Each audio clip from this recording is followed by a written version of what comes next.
I don't know, I was in a shopping spree and it just like fell into my shopping cart. Oh, come on. Yeah. There we go. You got the softest bag in the world. Little ASMR. Oh, blah.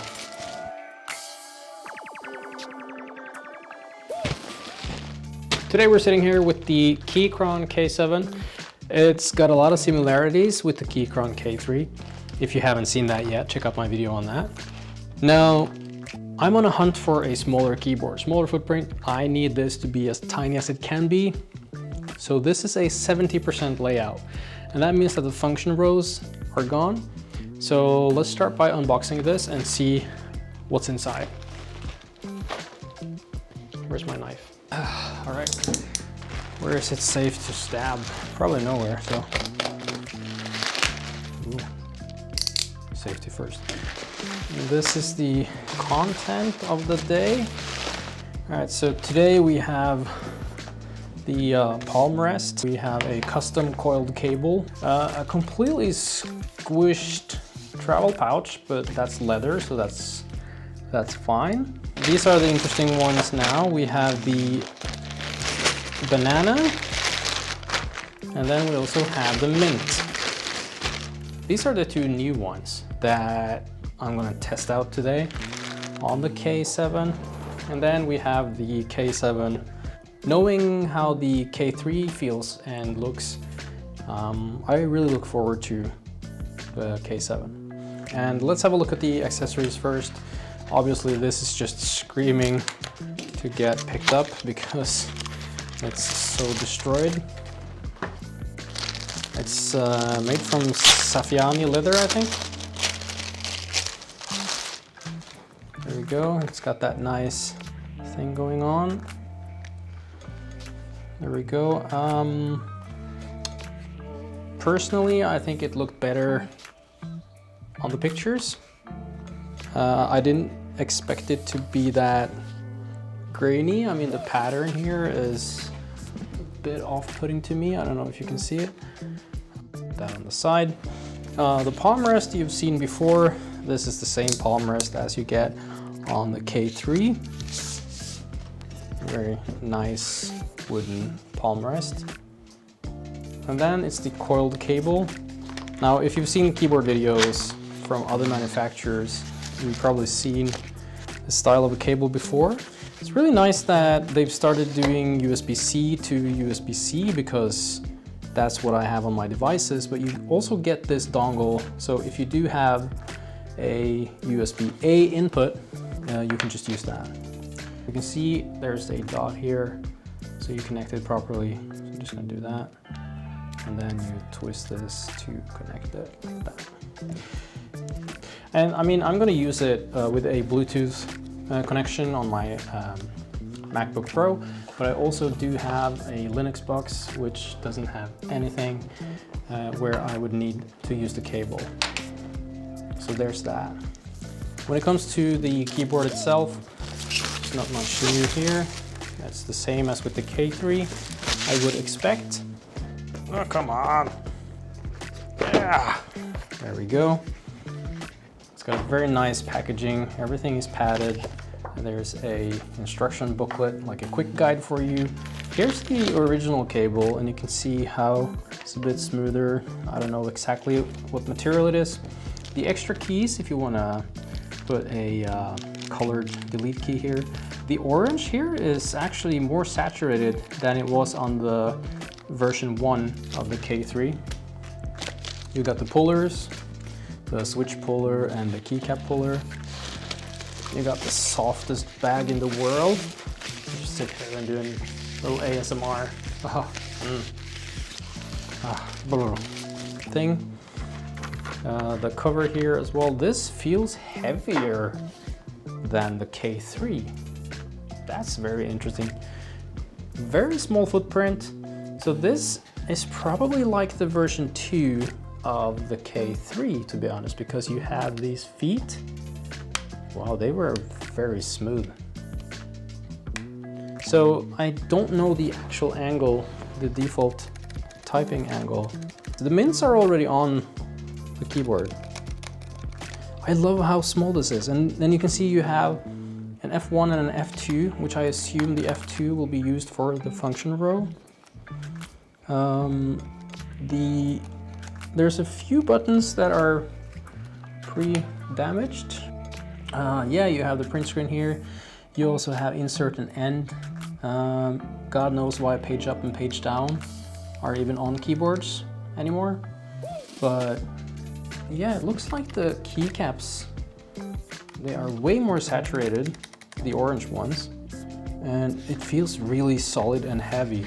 It's got a bit of a flex, I assume, tiny bit of a flex. So to turn off the sleep mode, that's one of the things that I did because it was kind of boring to wake it up. And then you have backlights and all that stuff. This is the white light one, because RGB lights, you know how I feel about RGB lights. It's a waste of human resources. That's what's in the box. Let's get this plugged in and get started.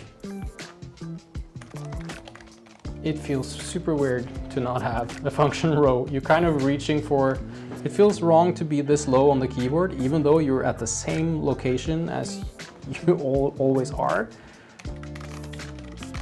I don't know, this is gonna be interesting. All right, so let's hop back in to the actual overview of the keyboard functionalities. Okay, so we are set up with the MacBook now.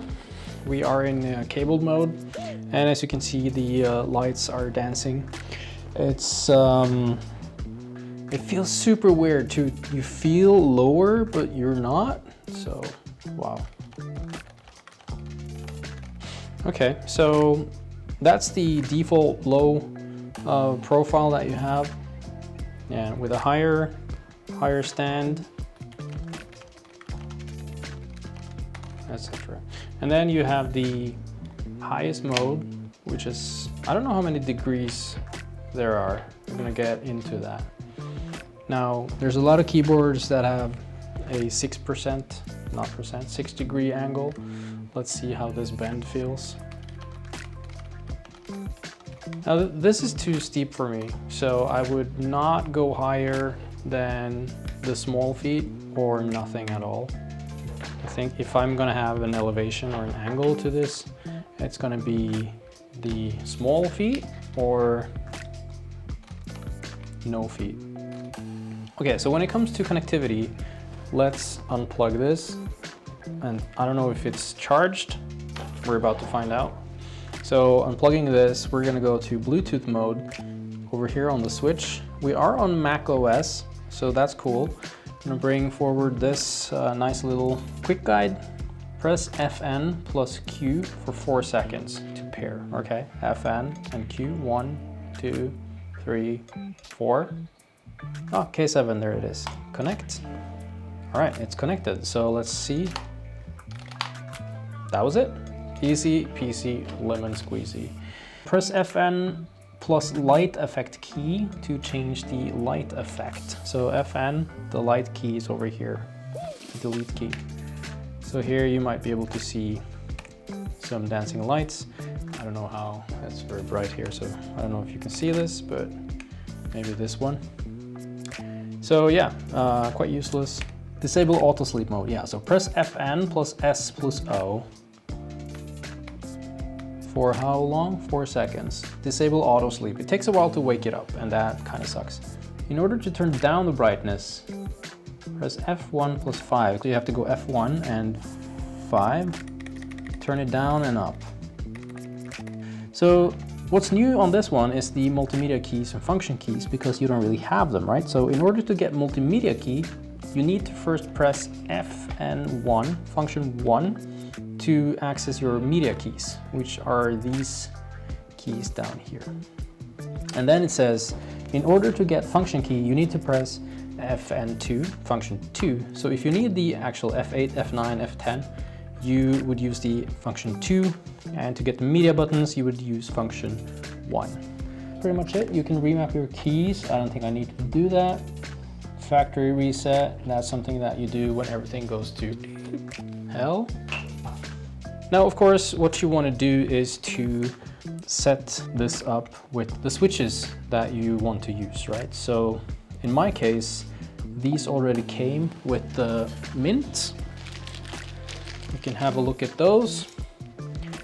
This looks new. I assume that Keychron still has proprietary. The stabilizers are higher than the actual connection for the switch, so you're kind of bound to these keycaps. You can't just buy any keycap you want, which is a shame. I'm gonna turn this off while I do this. Just switch this to off. It's the middle position, and then we can have a look at the switches. So we're looking at the Mint switch. It's an early tactile bump switch. It's way easier to pull out switches now. So it's a tactile. I love the browns and they are tactile. This is an early tactile and they have a higher actuation force, so they are heavier to press than the brown switches. Now we're going to dive into a sound comparison test where I test the Mints versus the Bananas. For that, I'm going to need another microphone. All right. See you in a minute so we can listen to the Mint. Can I get that? Yep. So let's listen to how they sound.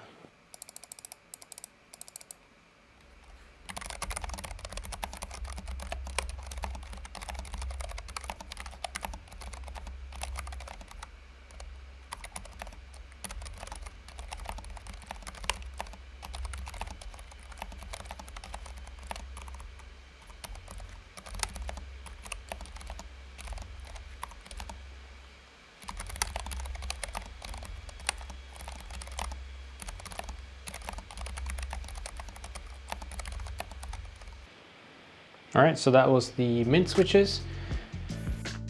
Okay, so it's time to swap out the keys. This is probably going to be sped up.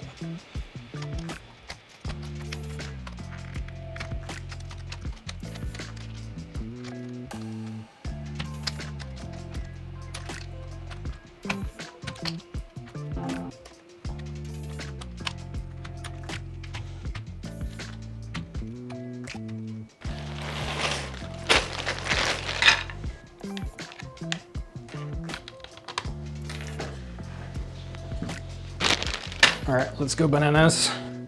The color is quite awful, to be honest. This does not look good. Voila.